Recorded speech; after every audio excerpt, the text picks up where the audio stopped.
Magi siasa mekandhoga. Ok en ni wach mar nitiere gima jalup jatend piny Kenya otimo malich ahinya momiyo koro nyaka riembe. En mana ni siasa andhoga ng'enye.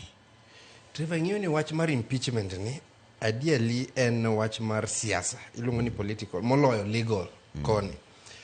Ker mosenindo mar United States, iluongo ni Roosevelt, nowacho ni jasiasa motegno nyaka bedie gi gik moko ariyo mokokoso. Mokwongo en knowledge, mar ariyo iluongo ni wisdom. To kikosa achiel, to ibro timori kaka ineno koro Gachagua timore ni.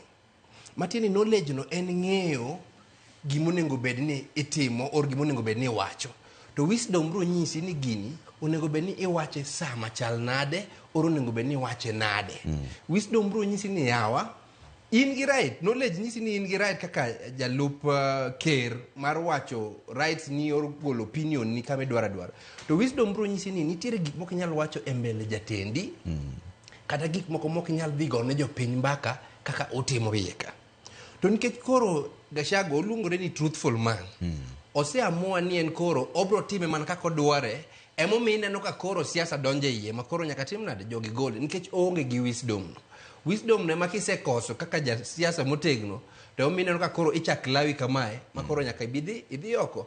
Adieri en political, but ing'iyo ni political nigo legal grounds be gise produce ma back up. Gima koro Gachagua temo timo sani en defense ok bi konye sani en political process. Maybe orit nyako dhi e court kuchucho. Nikech jo siasa gin jo siasa. Ging'iyo kendo gito party line kako nyisi ni gidhi timre nade? Gitimre. To Gachagua kamusi chope ni ne en gi chance chon mondo mi ochop o make sure ni gini ok ochopo kama chope ni. To nikech noninde tich, noninde paro koro chopo ka. Kendo koro dhi dala wach maleta ahinya. To osete